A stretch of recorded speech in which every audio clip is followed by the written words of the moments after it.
안녕하세요, 쇼트입니다. 이제는 D-3일 네, 뭐 특별할 거 없이 항상 하던 대로 진행하겠습니다. 민법 계약입니다. 자, 임대인 합의, 임차권 등기 효력이죠.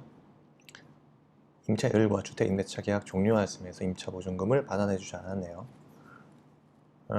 의뢰 단독으로 관할지방법원에 임차권 등기 명령을 신청하여 임차권 등기를 하였습니다.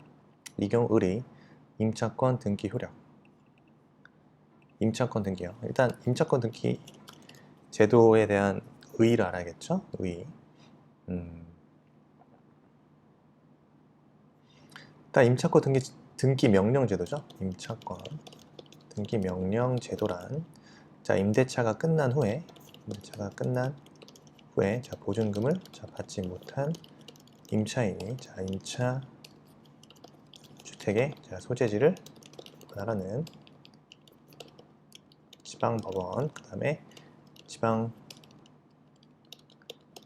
지원 또는 시, 군 법원의 임차권 등기 명령을 신청할 수 있는 제도를 말하고요. 이때 임대인의 협력 없이 임차인 단독으로 할 수 있습니다. 임대인의 그 협력 없이 임차인 단독으로 가능합니다. 그럼 효력을 볼게요. 임차권 등기 명령의 효력. 우선 법원의 그 임차권 등기 명령의 집행에 의해서 임차권 등기가 격려되면요, 이때 임차인에게 뭐가 생기죠? 임차인은 대항력과 우선 변제권 취득하죠. 합니다. 다만 임차인이 임차권 등기 이전에 이미 대항력이나 우선 변제권을 취득한 경우 그 대항력이나 우선 변제권은 그대로 유지되면서요, 임차권 등기 이후 대항력권을 상실하더라도 이미 취득한 대항력이나 우선 변제권을 상실하지 않습니다.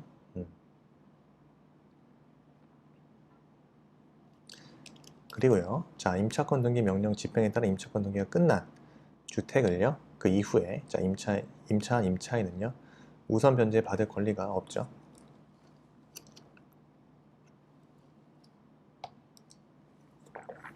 그러나 대항력은 가질 수 있습니다. 그래서 임차권 등기가 끝난 주택을 그 이후에 임차인 우선 변제를 받을 권리는 없습니다. 대항력만 가질 수 있어요. 그리고요, 임차권은요, 임차권 등기 명령 신청과 그에 따른 임차권 등기에 관련하여 든 비용을 임대인에게 청구할 수 있고요. 임차권 등기가 된 경우 임대인의 임대차 보증금 반환 의무가 임차인의 임차권 등기 말소 의무보다 먼저 이행되어야 할 의무입니다.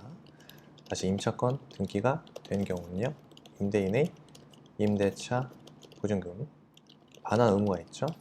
이게 선의의 의무다 이거죠. 임차인의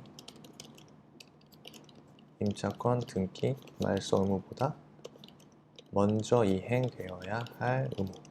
그래서 임차권 등기하는 거예요. 이걸 위해서. 그래서 임대차 보증금 반환 의무가 임차인의 임차권 등기 말소 의무보다 먼저 이행되어야 할 의무입니다. 그리고 임차권 등기 명령에 의해서 임차권 등기를 한 임차인은요, 당연히 별도의 배당 요구를 하지 않아도 당연히 배당받을 채권자에 속합니다. 그렇죠? 임차권 등기 명령 제도 한번 살펴봤고요. 그 다음 해제 소급 표제안이에요. 해제 소급 표제안. 의 요건 확대 적용. 해제 소급 표제안이라는 것은요, 우선 의요. 계약을 해제하면서 원칙이죠. 계약을 해제하게 되면 계약이 소급적으로 소멸하죠. 소멸하지만 일정한 경우 해제의 소급표로 제한을 두는 거예요. 왜? 제3자의 권리를 해하지 못하도록 하기 위함입니다. 요건이요. 첫째, 제3자는 완전한 권리자일 것이죠. 그렇습니다. 완전한 권리자야 돼요. 소급표의 제한을 통해 보호받을 수 있는 제3자는 완전한 권리자이기 때문에 등기, 인도 등의 요건을 구비하여 완전한 권리를 취득하여야 합니다. 둘째, 해제 전에 새로운 이해관계를 맺은 자일 것이죠. 해제 전에 새로운 이해관계를 맺은 자일 것. 따라서 해제 의사표시가 있기 전에 기존 계약에서 생긴 법률 효과를 기초로 새로운 권리를 취득한 자이어야 합니다. 자, 따라서 자, 여러분 계약의 목적물의 전득자라든가 가압류 채권자 등은 해당되죠. 등은 이에 해당하지만 해제에 의하여 소멸하는 채권의 취득자인 채권 양수인이라든가 반면에 해제에 의하여 소멸하는 채권의 취득자인 채권 양수인 압류 채권자 또 제3자를 위한 계약에 있어서 수익자 등은 해당하지 않죠. 네. 해제 전에 새로운 이해관계를 맺은 자가 아니기 때문이죠. 네. 그래서 어쨌든 이 두 요건을 갖춘 경우 제3자는요 선악을 불문합니다.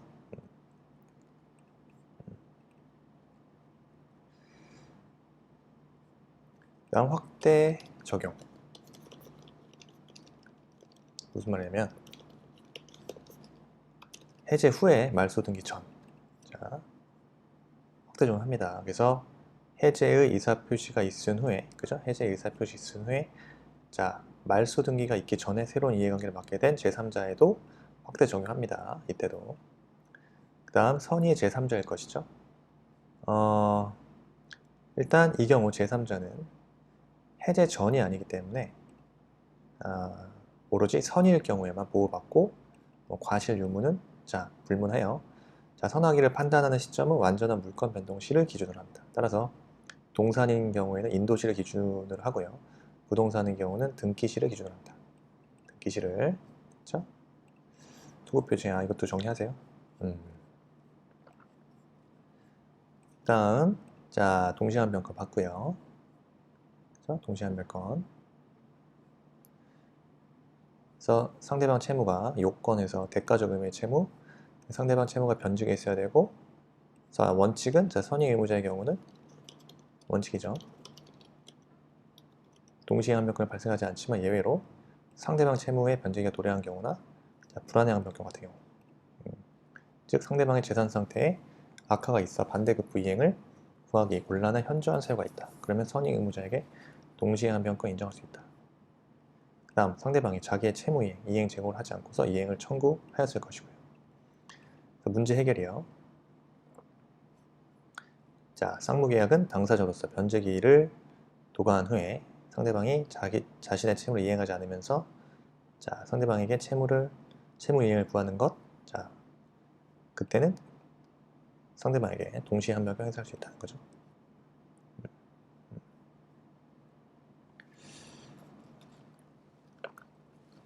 자, 이건 살펴본 거죠.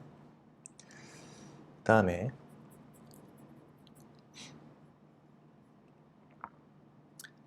자, 위임이네요, 위임. 그죠? 문제 한번 볼까요? 갑이 미성년자에게 담배를 팔았다는 사실이 적발되어 2개월 영업정지 처분을 받았습니다. 근데 행정사 을을 찾아와서 영업정지 처분을 강경하다고 의뢰했네요. 행정사 을은 자, 감경하기 위해 최선을 다하기로 계약을 체결했네요. 성급 비용 50만원. 원래 이렇게 성급 받잖아요. 계약금 명목으로 착수금이라고 하죠. 50만원 받고 이제 일을 진행한 다음에 이제 잔금 처리 받죠. 을의 교통사고를 당하여 동계행정사인 병에게 이 사건 처리를 위임했네요. 자, 을의 주의 의무와 병에게 사건 처리 위임할 수 있는지 여부, 그 다음에 그 책임의 범위, 이 사실을 알게 된 자, 위임계약 해제할 수 있는지 여부에 대한 법적 효과를 설명하시오. 이 부분은 자, 위임 계약 또 정리하면 좋겠습니다. 네. 산뜻한 문제였네. 네. 자, 논점 제기요. 여기서 문제되는 거 을의 주의 의무가 문제되죠. 즉, 자, 을이 다른 행정사 병으로 하여금 위임 사무 처리하게 할 수 있는지, 그에 따른 책임 범위가 문제되죠. 그래서 이 사실을 알게 된 갑이 자, 위임계약 해제할 수 있는지, 그죠? 그로 인해 을에게 손해배상 책임이 있는지 이런 게 문제됩니다. 그래서 을의 주의 의무요. 자, 수임인은요 유상이든 무상이든 불문하고 자, 위임의 본질에 따라 자, 선량한 관리자 선량한 관리자 주의로서 위임사무를 처리하여야 합니다. 이때 복인권 행사한 거죠. 만약에 위임인이 승낙을 하거나 자, 부득이한 사유가 있는 때 수임인은 제3자로 하여금 자기에 가름한 위임사무를 처리하게 할 수 있죠. 자, 유상 위임 수임인은 제3자의 사무 처리에 대하여 자, 선임 감독상에 관한 책임을 지겠죠. 그렇죠? 이 부분.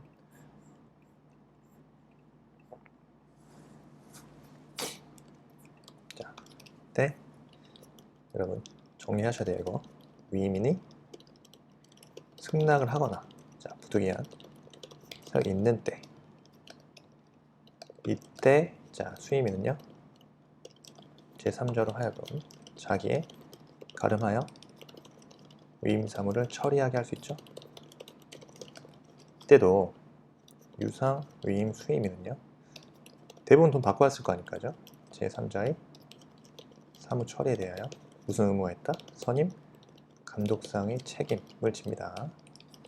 이게 민법 682조 2항 이고요. 자, 갑의 계약 해제요. 일단 여러분 복인권 행사에 대한 해지권이요. 복인권 행사에 대한 해지권. 자, 을이 부득이한 사유가 있는 때 제3자로 하여금 위임사무를 처리하게 할 복인권을 가지고 있으므로 정당한 을의 권리에 대하여 갑이 계약을 해제할 수는 없죠. 예, 을의 정당한 권리에 대해서 갑이 계약을 해제할 수는 없습니다. 그 다음 임의해지권이요.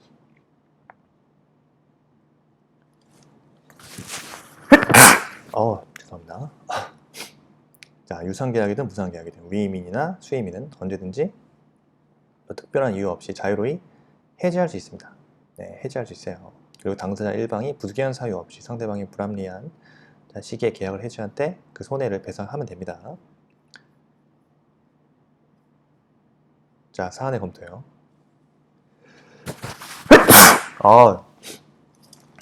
우리 에어컨 너무 세가지고 죄송합니다. 집중하고 계실 텐데 죄송합니다. 네, 사안의 검토요. 자, 을은 당연히 갑의 사무를 선량한 관리자 주의 의무로 처리해야 되죠. 그리고 교통사고로다가 을이 부득이한 사유로 자, 병에게 그 위임 사무를 처리하게 할 수 있죠. 이때 을은 병의 사무 처리에 대해서 당연히 선임 감독상의 책임을 지겠고요. 또 갑의 자, 을의 복인권 행사에 대해서 계약을 해지할 수는 없으나 그 위임 계약의 특성상 특별한 이유 없이 언제든지 임의 해지권 행사할 수 있죠. 언제든지 계약 해지할 수 있습니다. 그래서 이미 지금 50만 원을 받았으므로 갑의 해지에 불합리한 시기가 없으므로 갑은 손해배상 책임이 없습니다. 그죠? 이미 50만 원 받았기 때문에 갑이 해지에 불합리한 시기가 없으므로 갑은 자, 손해배상 책임이 없고요. 네, 됐죠? 위임이었고요. 자, 지상물 매수 청구네. 지상물 매수 청구권, 지상물 매수 청구권, 요건, 그죠? 이것도 당연히 여러분 정리하셔야 된다. 지상물 매수 청구권. 갑은 자신의 토지를 을에게 임대차였습니다. 토지 임대차가 종료하자 을은 갑에게 지상물 매수를 청구하려 하는데 요건에 관해서 약수를 하시오. 약수령으로 나왔네요. 지상물 매수 청구권에 대한 약수를. 자, 지상물 매수 청구권에 대한 의의요. 자, 지상물 매수 청구권은 자, 토지 임대차 계약의 기간이 만료된 경우 그 지상시설이 현존할 때 그 지상시설이 현존해야 돼요. 지상시설이 현존할 때 토지 임차인이나 자, 전차인이 임대인 등에 대하여 상당한 가액으로 그 지상물의 매수를 청구할 수 있는 권리를 말합니다. 자, 법적 성질이요. 형성권이죠. 네, 형성권이에요. 지상물 매수 청구권은 형성권입니다. 그래서 이제 중요한 건 이거죠. 유익비상환 청구권과 달리 지금 이에 관한 규정은 자, 편면적 강행 규정이기 때문에 이를 위반한 약정 임차인에게 불리해져 효력이 없습니다. 다음 적용 범위요. 적용 범위. 그 지상물 매수 청구권은요. 자, 적용 범위. 그 토지 임대차의 하나죠. 지상물 매수 청구는 토지 임대차에 하나여 인정됩니다. 그래서 건물, 자 기타 공작물의 임차인에게는 인정되지 않고요.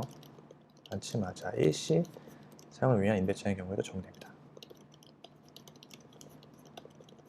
중요한 건 토지 임대차 한다는 거. 그래서 자, 건물, 공작물 임차인에게는 인정되지 않습니다. 그러나 일시 사용을 위한 임대차의 경우에도 적용이 돼요. 자, 요건이요. 요건 6가지. 첫째, 건물, 기타, 공작물의 소유, 식목, 체험, 목축을 목적으로 한 토지 임대차일 것입니다. 다시 건물, 기타, 근데 이제 토지 임대차인 경우에도 건물이나 기타 공작물의 소유 또는 식목, 체험, 목축을 목적으로 한 토지 임대차일 것이어야 되고요. 네, 토지 임대차가 만료하였을 것이고요. 일단 임차인의 채무 불이행으로 인한 해지가 아니어야 됩니다. 다시 임차인의 채무 불이행으로 인한 해지가 아니어야 돼요. 다음 지상물이 현존해야 되고요. 계약갱신 청구에 대한 거절이 있어야죠. 계약갱신 청구에 대한 거절이 있어야 되고요. 그 다음에요.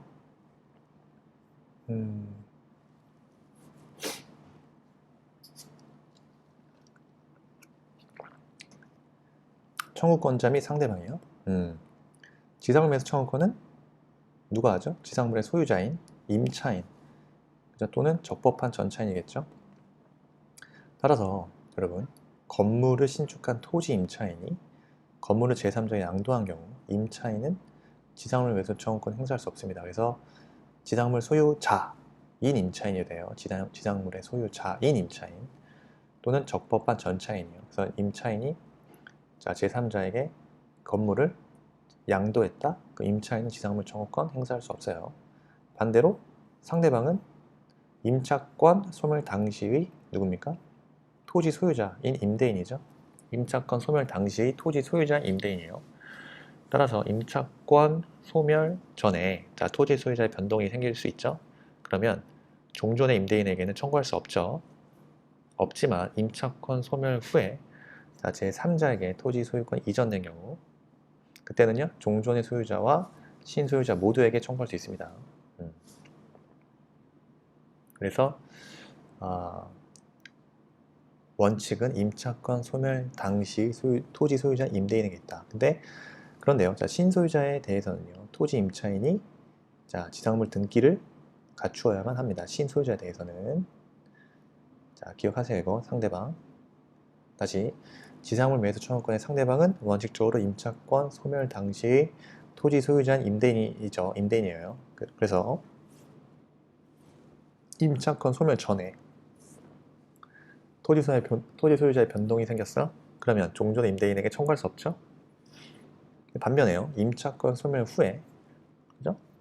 제3자에게 토지 소유권이 이전된 경우 그럴 수 있잖아요. 그럼 종전의 소유자도 되고 신소유자 모두에게 청구할 수 있겠죠? 다만 신소유자에 대해서는 그 토지 임차인이 지상물의 등기를 갖추어야만 합니다. 효과는요. 그 법적 성질이 형성권이라고 지금 말씀드렸죠. 그래서 형성권이기 때문에 그 행사로서 임대인과 임차인 사이에 지상물에 대한 매매가 성립하죠. 지상물에 대한 매매가 성립합니다. 이때 지상물의 그 매매 대금은 여러 사정 등을 종합적으로 고려해서 매수 청구권 행사 당시 평가된 시가가 되죠. 따라서요, 여러분 효과에서 이런 거죠. 기존 건물의 철거 비용을 포함해서 임차인이 그죠? 임차 지상의 건물을 신축하기로 하여 지출한 모든 비용 이게 해당하는 것은 아니고요. 또한 임차인의 영업수익 그 고려의 대상이 되지 않습니다.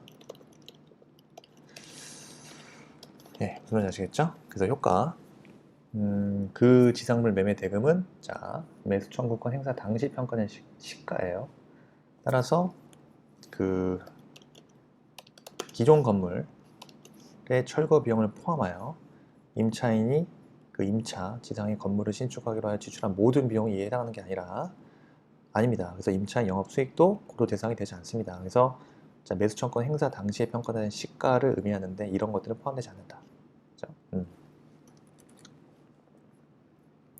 또 잘 정리하세요.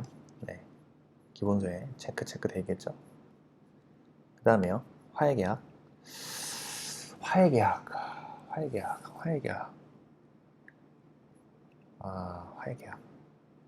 화해계약 나왔나요? 화해계약 나왔었나요?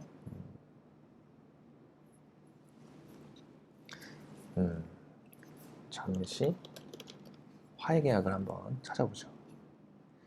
2016년도에 나왔었네요. 그죠? 2016년. 올해 2020년이죠. 2020년이기 때문에 2016년, 2020년 여러분들 보시기에도 그죠? 나올 수도 있겠죠? 네, 나올 수도 있습니다. 화해계약. 그래서 한 번 더 정리해야 되는데 2016, 17, 18, 19, 20년 또 나온다? 글쎄요.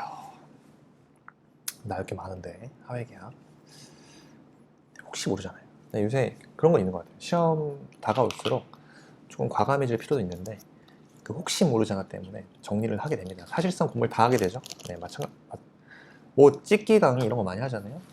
여러분들 학원 강사님들 중에 뭐 찍은 거 있어요. 저 봤거든요. 다 찍었어요, 솔직히. 그럴 수밖에 없지. 네. 그러니까 다 나온다고 생각하지, 다 공부하라 이거예요. 한마디로 이렇게 다 공부하시라. 그래서 강약 조절 정도지. 이런 거 같아요. 그냥 어차피 라면을 끓일 때, 그죠? 약간의 그 수프의 양에 따라서 약간 덜 매운맛, 약간 매운맛 조절할 수 있잖아요. 근데 사실상 다 공부하잖아요. 기호에 맞게 강약을 조절할 뿐이지 공부를 안 하면 안 돼. 그래서 스프를 빼먹어? 뭐 가령 그 뭐죠? 분말 말고 야채 이런 걸 빼? 그럼 맛이 없잖아. 마찬가지예요. 다 하는데 약간의 그 완벽한 그 라면 맛을 위해서 그 시간, 온도, 막 이런 거 약간의 그런 것들 타이밍 이런 거나 자는 거예요. 자, 무슨 소리 하는 건지. 예, 어쨌든 공부를 다 하셔야 된다. 결론은. 화해계약 보겠습니다. 자, 가해자 갑은 자신의 100만 원을 배상하기로 하고 을과 합의하였는데 갑과 을의 화해계약 효력이요. 서설 효력. 화해계약이 뭐냐? 화해계약이요. 화해란, 자, 당사자가 그죠? 양보해야 돼요. 당사자 간의 분쟁을 종지죠. 그것을 약정함으로써 그 효력이 생기는 계약을 말합니다. 무슨 말인지 아시죠? 당사자 간의 분쟁을 종지할 것을 약정함으로써 그 효력이 생기는 계약. 법적 성질이요? 낙성, 유상, 쌍무, 분류식이죠. 낙성, 유상, 쌍무, 분류식. 자, 성립 요건이요. 성립 요건. 자, 첫째, 당사자에게 마찬가지로 여러분 뭐죠? 분쟁이 있어야 되겠죠? 분쟁이 있었잖아요. 있어야 돼요. 그래서 분쟁의 당사자가 뭐 해야 되죠? 상호 양보할 것이죠. 양보할 것. 그리고 자, 각 당사자는요. 분쟁의 대상이 된 법률 관계에 대한 처분 능력 또는 권한이 있어야겠죠. 있을 것. 그죠? 그렇습니다. 당사자 능력. 자, 처분 능력이나 처분 권한이 있어야 돼요. 효력. 여러분 법률 관계를 확정하죠? 확정합니다. 그다음 창설적 효력이에요. 자, 이때 화해 계약을 하면 창설적 효력이 생기는데 이게 어떻게 되는 거냐? 그러면 화해 전에 법률 관계는 어떻게 되죠? 소멸하죠. 그래서 화해에 의하여 새로운 법률 관계 형성이 되는 거예요. 그 다음 화해와 관계없는 법률 관계는 여전히 존재합니다. 그래서 당사자 일방만의 양보는 화해가 아니에요.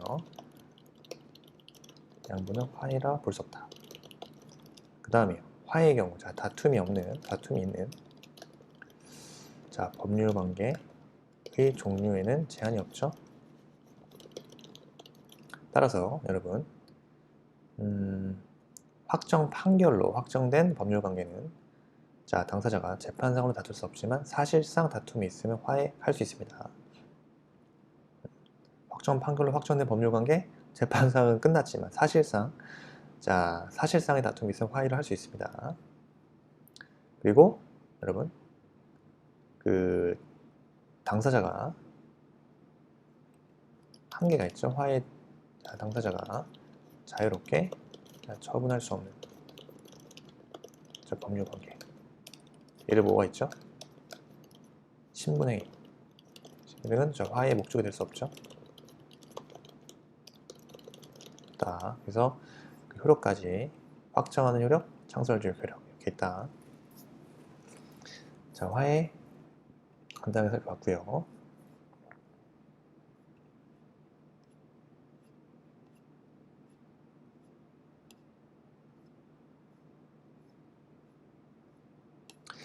일단 이건 뭐죠? 법정해제, 합의해제, 약정해제, 사정변경, 이루난 해제. 지금 계약 해제 문제인데요. 자, 가분이요. 2014년 7월 1일 자신의 토지를 10억 원에 매도하는 매매계약을 일과 체결합니다. 그래서 계약금은 매매대금의 10% 1억 원을 정했습니다. 근데 자, 계약 당일에 1천만 원 지급했고요. 나머지 9천 일주일 후인 2014년 7월 8일 갑의 은행 계좌로 송금하기로 했습니다. 그런데 갑은 1천만 원을 받고 난 다음 날 2014년 7월 2일 자, 자신이 매도한 토지 시세가 2배로 급등한다. 2배. 요새 뭐 2배 맞고 2배야 뭐. 그죠? 네. 곧바로 을에게 매매 계약을 해제하겠다. 당연히 해제하겠다고 하겠죠. 네, 통보를 받은 을은요. 갑의 통보를 무시하고 이거 무슨 무시? 개무시. 네. 즉시 9천만 원 계좌로 송금합니다. 계약금. 지금 다 계약금 송금했죠? 1억. 그런데 갑은 자신이 수령한 계약금 1천만 원에 100, 2천만 원 을에게 지급하면서 계약 해지를 주장합니다. 이미 1억 받았는데 이미 받은 1천만 원에 100인 2천만 원을 을에게 지급하면서 계약 해지를 주장합니다. 갑의 계약 해지는 적법한지. 결론만 볼까요? 결론부터 볼까요? 지금 일단 여러분 매도인 갑은 자, 매매 계약을 해지할 수 있는 권리가 존재하지 않습니다. 허용되지 않아요. 계약 해지할 수 없어요. 지금 그래서 법정 해제 가능한지 그래서 문제가 될 수 있는 게 여러분 계약금 중에 일부만 지급하고 계약이 성립하는지 안 된다 그랬죠? 그 다음 매수인 을의 채무 불이행이 없는데 매도인 갑이 자, 사정 변경 이후로 계약을 해지할 수 있는지 지금 토지 시세가 2배로 급등한다 이것만 가지고 자, 사정 변경을 이유로 해제권 성립 안 되죠. 왜? 일단 사전 변경을 이유로 한 해제권 성립 요건 검토했을 때 여러분 다 기억하기 힘들어도 첫 번째 요건 자, 계약의 기초가 되었던 객관적 사정이 변경되어야 되는데 토지 시세가 2배? 그러면 다 계약 해지하게? 그죠? 이러면 못합니다. 그래서 객관적 사정이 변경되었다고 볼 수 없기 때문에 사전 변경을 위한 해제권 성립도 안 되고요. 그 다음 약정 해제권 자, 합의 해제 가능 여부 자, 합의 해지를 하려면 당사자 사이에 그죠? 합의로 그죠? 해제하기로 한다는 당사자 사이에 새로운 계약을 맺어야 되는데 의사의 합치가 없었죠? 자, 을은 자, 갑의 해제 통보를 무시하였잖아요. 네. 그래서 합의 해지에 대한 의사의 합치가 있었다고 볼 수 없네요. 자, 약정 해제권 행사 가능 여부, 약정 해제 가능 여부. 지금 계약금 법적 성질, 계약금은 별도의 특약이 없는 해약금으로 추정되죠. 그래서 당사자 일방의 착수가 없는 한, 그죠? 매도인은 계약금 배액을 상환하여 해제할 수 있고 매수인은 뭡니까? 교부한 계약금 포기함으로써 해제하는 것이 가능한데 이때 계약금 계약 성립 여부예요. 지금 보세요. 계약금 계약 요물 계약입니다. 그래서 주된 계약에 대한 종된 계약이라고 할 수 있죠.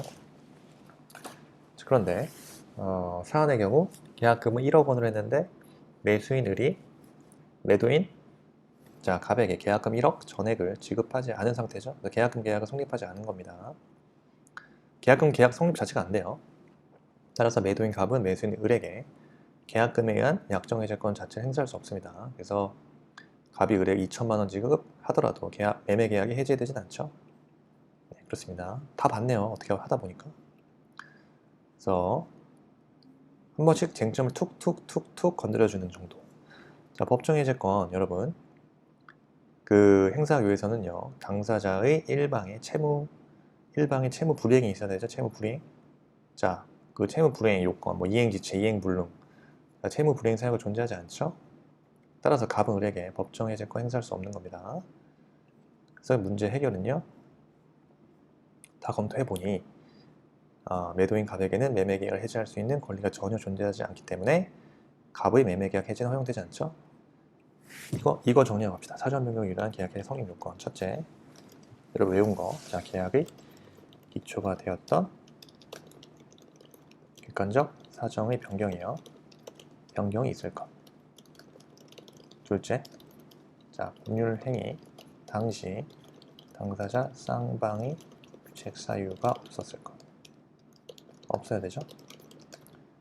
자, 세 번째, 법률 행위 당시 당사자 쌍방이 뭐가 있어야 되죠? 예견 가능성이 없어야 되죠. 사전 변경으로. 쌍방 규칙 사유가 없어야 되고요. 쌍방 예견 가능성이 없어야 됩니다. 네 번째, 법률 행위의 구속력을 인정할 경우 신의 측 내지 공평의 원칙에 반하는 결과 될 것. 그렇죠? 신의 측 내지 공평의 원칙에 반하는 결과 구속력을 인정한다면 자, 신의 측 내지 공평의 원칙에 반하는 결과가 돼야 됩니다. 자, 사안에서 말씀드린 대로 시가 2배로 급등한 것이라는 사실이 계약을 해지할 만한 사정 변경에 해당한다고 볼 수 없죠.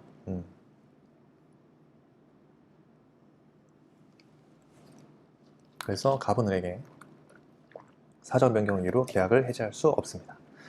40점. 40점으로 보기에는 조금 문제가 약할 수 있는데 근데 어쨌든 해제 자체를 다 한 번씩 툭툭 건드렸다는 점에서 좋은 문제 같은 좋은 문제, 아주 훌륭한 문제 꼭 정리하세요. 자, 동시행변권 그 다음에 문제 2번 뭐죠?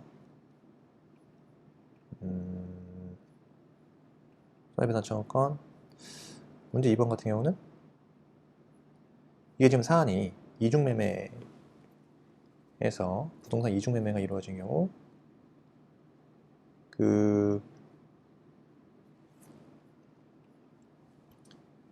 이때 제1매수인 갑이 매도인 을과 제2매수인 병에게 어떠한 권리 행사할 수 있는가?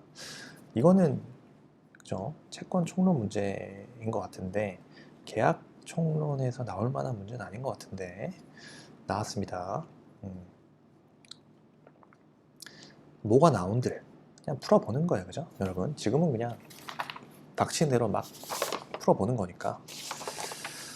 자, 볼게요. 자, 일단 갑은 을소유 주택을 매수하고자 매매계약 체결합니다. 그죠? 갑은 을에게 계약 체결과 동시에 계약금 지급해요. 그 다음 중도금 2회 벌써 지급한 후 잔금 치르는 동시에 소유권 이전하기로 했습니다. 문제 1번이요. 동시행변권 갑은 자, 매매계약에 따라서 계약금 지급했는데 2회 중도금은 정해진 날짜에 지급하지 아니하였습니다. 뭐 그럴 수 있죠. 그러던 중 잔금 지급길이 돌아오자 을은 갑이 중도금을 지급하지 않았으므로 야, 중도금 먼저 지급해. 그래야 잔금을 지급하는가 동시에 자, 소유권 이전 등에 관련 서류를 자, 교부하겠다고 합니다. 을의 주장은 타당한가요? 타당. 결론만 보면 아시겠죠?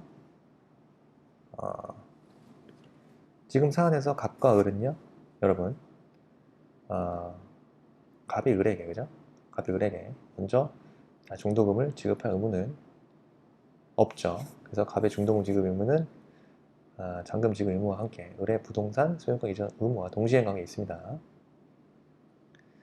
단 여러분, 그렇지만 중도금 지급기를 지나서, 그죠? 지났기 때문에, 그래서 갑은요, 중도금 지급기일부터 잔금 지급기일까지 중도금을 지급하지 않은 책임을 부담해야 되잖아요, 그죠? 따라서 갑은 위 기간 중에 지연 손해금을 을에게 지급해야 돼요.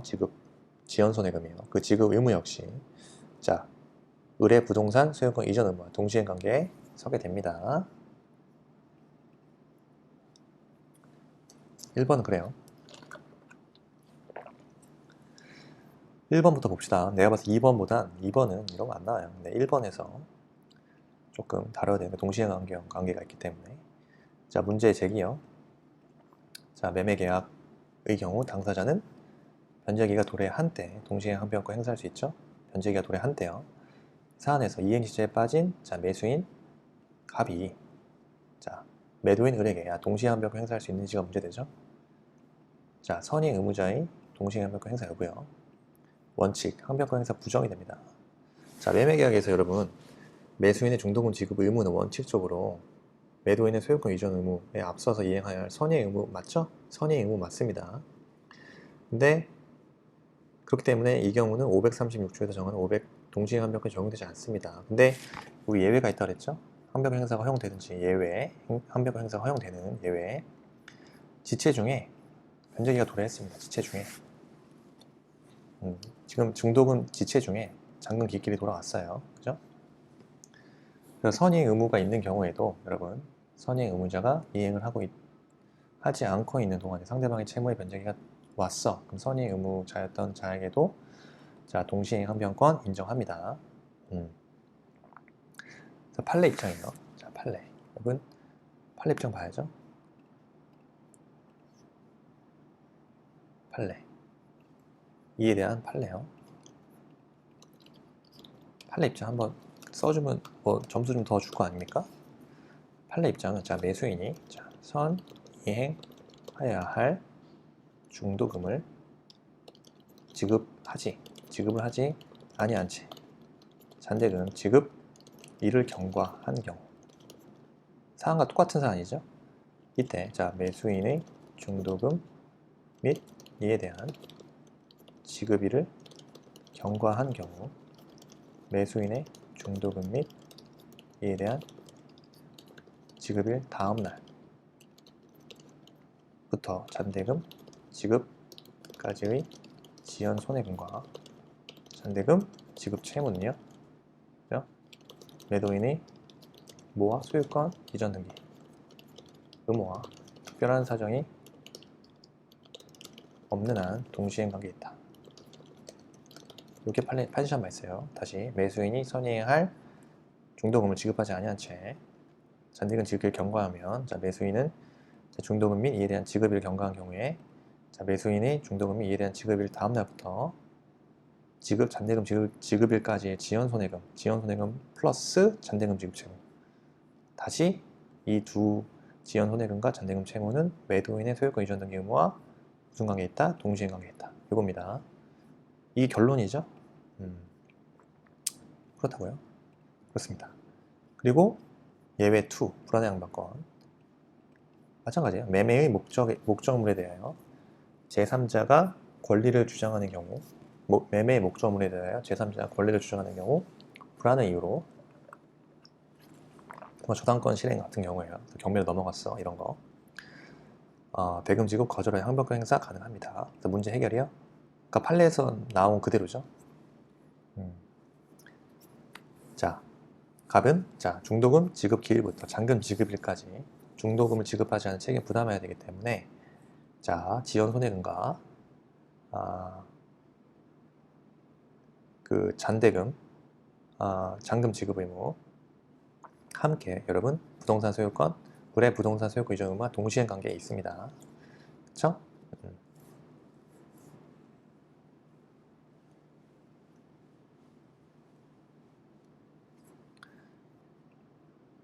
다음 문제 2번이요.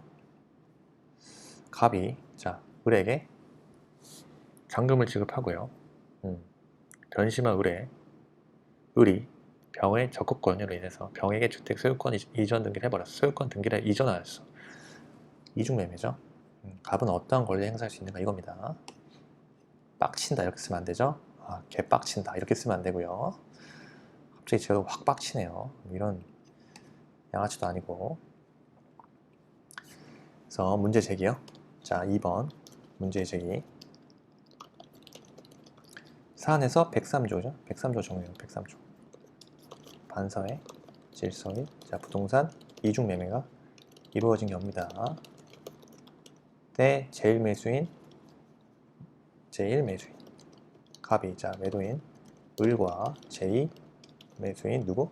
병에게 어떠한 권리 행사를 할 수 있는가? 문제 되죠?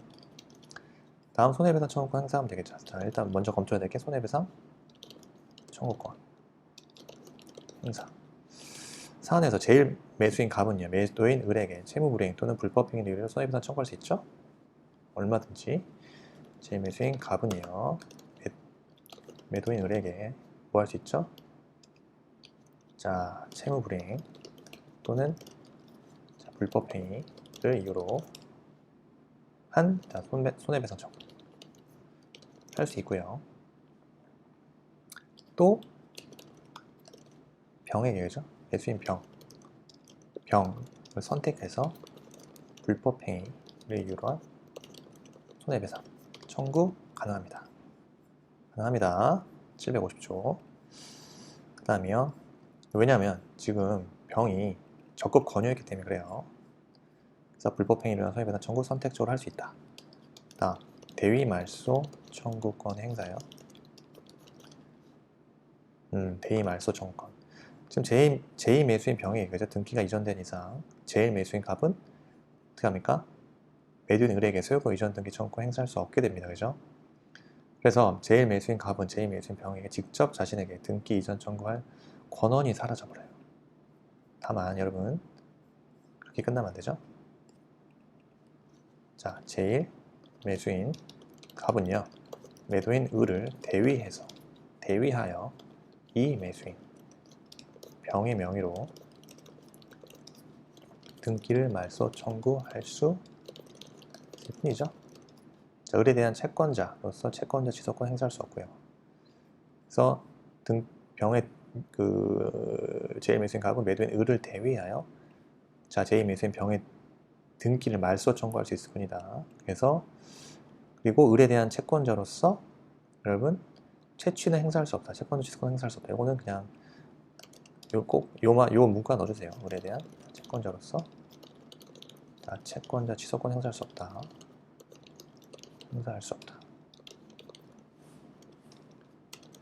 없습니다. 그렇죠? 그래서 문제 해결이요. 자, 갑은 을, 병을 선택하여 손해배상 청구할 수 있죠. 그 다음 금전 손해배상을 원하지 않은 경우에는 매도인 을을 대위하여 병 명의의 등기를 말소 청구할 수 있습니다. 손해배상 청구를 하지 않고도 금전 손해배상을 원하지 않는 경우 자, 을을 대위해서 자, 병 명의의 등기를 말소 청구할 수 있습니다. 채권자 대위를 통해서 병 명의의 등기를 말소 청구할 수 있을 뿐 을에 대한 채권자로서 채권자 취소권 행사할 수 없다. 그렇죠? 네. 좋은 문제가 너무 많아. 네, 너무 많아. 다음 임차 보증금 효력. 정리하세요. 보증금, 임차 보증금, 담보적 효력, 임차 보증금. 보증금 뭐죠, 여러분? 보증금에 대한 의 간단하게 적을까요? 자, 보증금이란 부동산, 자, 임대차에 있어서, 그죠? 부동산 임대차에 있어서 특히 건물 임대차 같은 경우죠. 임차인이 부담하는 차임, 기타 그 채무를 담보하기 위해서 임차인 또는 제3자가 임대인에게 지급하는 금전, 기타 유가물을 말해요. 보증금에 관해서 민법에 명문 규정이 없고요. 관습상 해주고 있습니다. 관습상. 임차 보증금 효력 가장 중요한 담보적 효력, 그죠? 나 임대차 존속 중에 보증금의 충당 문제. 말씀드린 대로 보증금으로서 연체 차임 충당할 수 있죠. 근데 그 충당하느냐 마느냐는 임대인의 자유입니다. 임차인이 할 수 있는 게 아니에요. 그래서 보증금은 매기의 차임, 기타 채무를 담보하는 것이기 때문에 임대인은요, 임대차가 존속 중인 동안 보증금으로서 연체 차임에 충당할 수 있고요. 충당하느냐 마느냐 임대인의 자유예요. 보증금의 존재를 이유로 한 차임 지급 거절권 인정 안 되죠. 왜? 임대인이 보증금으로서 충당하지 않고서 연체 차임을 청구하는 경우, 임차인이 거기서 까줘라고 안 되는 거예요. 임차인이 보증금이 있음 이유로, 나 보증금 3억 있잖아. 그죠? 연체 차임 1,500만 까줘. 임대차 존속 기간 중에 차임 지급을 거절할 수 없어요. 오히려 임차인 2기의 차임액 연체하면 계약 해지당합니다. 예. 이게 바로 건물주가 왜 갓 건물주인지 전 여기에 있다고 봐요. 보증금이 설령 있다고 해도 차임 연체권을 임차인이 보증금이 있음 이유로 임대차 존속 기간 중에 내가 차임 지급 거절 할 수 없습니다. 그래서 차임 지급 거절할 수 없어요. 임차인은 오히려 2기의 차임액을 연체하면 계약 해지를 당합니다. 판례도 마찬가지죠. 보증금이 민법 639조 2항의 담보에 해당하나요? 아니죠. 네, 해당하지 않습니다. 포함되지 않아요. 임차 보증금은 질권, 저당권, 보증 등 그 밖에 보증 등을 가리키는 것으로 건물 임차 보증금은 포함되지 않습니다. 다음 담보적 효력 좀 더 볼까요? 담보적 효력. 임차 보증금은요, 여러분, 임차 보증금은 다 아시죠? 다 이제 건물 다 보증금 하나씩 다 전세 주든 다 받아 보셨잖아요, 그죠? 저는 못 받아봤습니다. 네, 전세 살고 있어요. 어쨌든 임대차 존속 중에 임료뿐만 아니라 다 아는데 이걸 개념을 쓰는 게 쉽지 않아요. 임대차 존속 중에 임료뿐만 아니라 건물 명도, 의무, 이행에 이르기까지, 그죠? 발생한 손해배상 채권 등 임대차 계약에 의하여 임대인이 임차인에게 대하여 갖는 일체의 채권을 담보합니다. 그렇죠? 보증금은 담보적 효력을 갖는데 이게 뭔 말이냐? 임차 보증금은요, 임대차 존속 중 임료뿐만 아니라 건물 명도 의무 이행에 이르기까지 발생한 손해배상 채권 등 임대차 계약에 의하여 임대인이 임차인에 대하여 갖는 일체의 채권을 담보한다는 거죠. 그리고요, 임대차 종료 시 임대인은요, 보증금으로부터 임차인에 대한 임차 관계 채권을 우선 변제 받을 수 있죠. 보증금에서 채권액을 공제한 후 반환하면 됩니다. 임대인은 보증금으로부터 임차인에 대한 임차 관계 채권 우선 변제 받을 수 있고요. 그 채권액을 공제한 후 반환하면 됩니다. 그런 담보적 효력이 있다는 거죠. 중요하죠. 임대차 임차 보증금이요. 담보적 효력. 답안 저장해놓고. 이건 뭔가요? 임대차네요. 임대차 종료 전에 여러분, 갑이 건물을 병에게 매도하였습니다. 임대차 종료 전에. 그때 대항력 있는 을은요, 대항력 있는 을은 갑과 어떠한 권리 주장할 수 있는지, 임차권 대항이 있다는 거죠. 이때 양도인과 임차인, 그 다음에 양수인과 임차인 간의 법률관계노라 이거죠. 문제 1번이 그렇고요. 만약에 임차인 을이 대항력을 갖추지 못했습니다. 그러면 을은 갑과 병에게 어떠한 권리 주장할 수 있는가? 대항력 있는 경우 없는 경우 나눠가지고 살펴봐라 이거네요.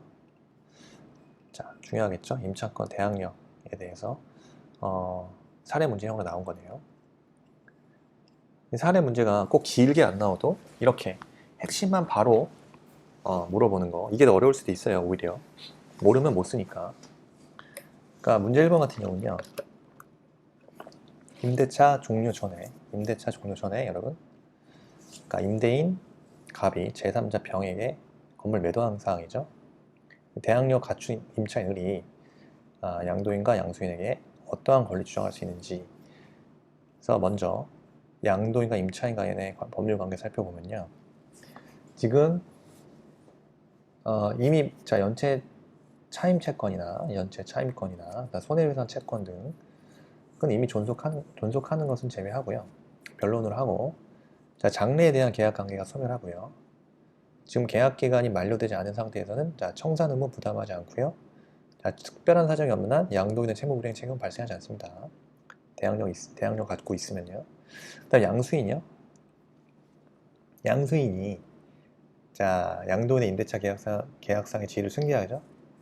양도인과 임차인 간의 임대차 계약 관계는 장래에 대한 양수인과 임차인 간에 존속합니다. 존속하지만 임차인은요, 임대차에 부수한 양도인과의 특약 중 등기해야 할 사항임에도 등기하지 않은 사유로서 양도인에게는 양수인에 대항할 수 없고요. 등기하지 않은 사유가 있으면 양수인에 대항할 수 없고요. 양수인이 그리고요, 임대인의 지위 승계에 임차인의 동의를 필요로 하지 않죠. 임차인 스스로 임대차 관계 승계를 원하지 않는다. 승계되는 임대차 관계 구속을 임대차 계약 해지로서 면할 수 있다. 즉, 임차인의 계약 해지를 하면 됩니다. 다시 얘기하면 지금 사안에서 을이요, 대항력을 갖춘 경우는요, 임대인 갑과 임차인 을의 임대차 계약 관계는 소멸하죠. 소멸해요. 근데 계약 기간이 만료되지 않은 상태, 이 계약 관계가 아직 만료되지 않은 상태이기 때문에 갑과 을 사이에는요, 청산 의무가 발생하진 않고 특별한 사정이 없는 한 갑의 을에 대한 채무불이행 책임도 발생하진 않습니다.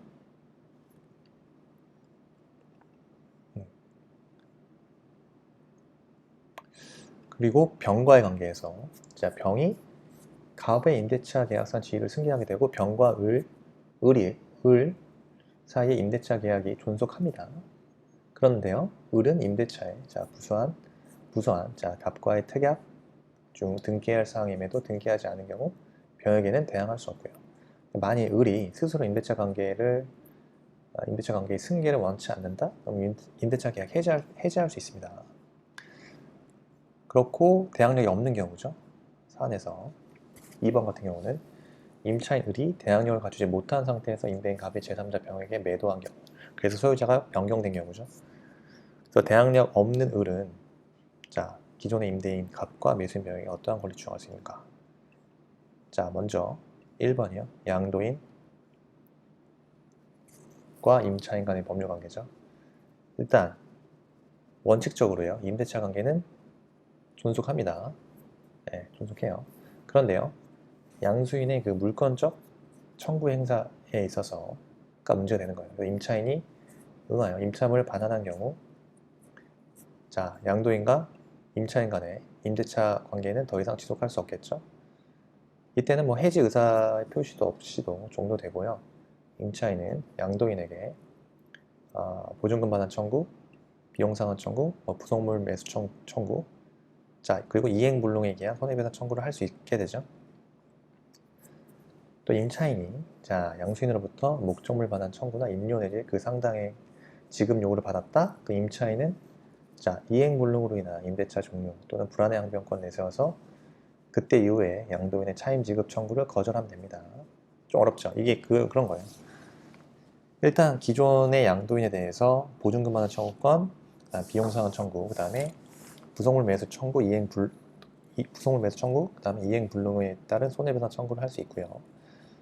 그 다음에 임차인이 양수인으로부터 목적물 반환 청구나 임료 내지 그 상당액의 지급 요구를 받았다.